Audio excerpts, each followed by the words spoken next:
So what's up? Kumusta? Ayos pa tayo dyan. So nandito tayo ngayon sa may Skygo Baliwa branch para sa update natin dito sa motorcycle na to. At meron tayo nakita ulit bago. Ngayong 2025 meron silang version ng Blink 125. So last time meron tayong 150 Fi pero itong motorcycle na to ay carb type pa rin.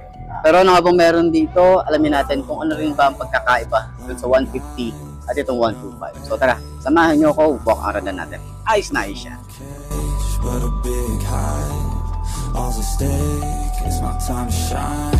Yeah, I'ma train hard, mistakes turn into learned scars. To build a brickyard, it's one by one, each bar. So build it tall, build it strong, build it large. And build a base first, so reliable, you can reach the stars. Lights so bright, I can feel the rays. My lungs feel tight, I could barely breathe. Sleepless nights waiting for the day. I wanna be strong, wanna be brave. Bloody hands wrapped, covered up in tape. I might not be the best, but I never break. I will not surrender, I am a contender. I gotta be strong, gotta be brave. Lights so bright, I can feel the rays. My lungs feel tight, I can barely breathe. Sleepless nights waiting for the day. I wanna be strong, wanna be brave. Bloody hands wrapped, covered up in tape. I might not be the best, but I never break. I will not surrender, I am a contender. I gotta be strong, gotta be brave.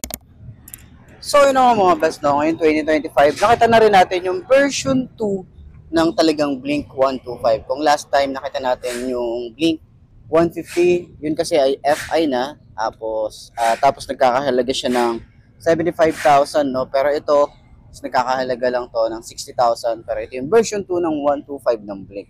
So mapapansin natin dito yung harap niya is talagang binago na ng version na to. Okay, so yung dating Blink, mas pinaangas nila ngayon at alam naman natin kung saan nga ba siya inspire dahil nga dun sa tawag dito sa Honda Beat. Okay, dun siya talaga inspire. And yung kanyang panel, ang pinagkaiba dun sa 150cc, ito ay naka-analog type compared dun sa 150cc na naka-digital panel na siya. So, meron pa rin naman tayo rito na USB charging port. Okay, isusi pa rin naman to. Meron tayo rin tong utility hook. Okay, so wala pa rin tayo rito side stand kill switch. Ayan. So meron pa rin tayong kickstart dito sa side na to, sa ating panggilid. And yung ating kulay na available is kulay white and blue. Okay, para doon sa Blink 125 version 2. Ayan. So ayan po yung mga available nila, glossy finish. At hindi ko rin alam kung meron pa silang matte finish na to. Pero yun na nga, dahil nga dito sa Blink 125, eh sakyan pa rin natin. Kung last time nasakyan na natin, yung 150, okay?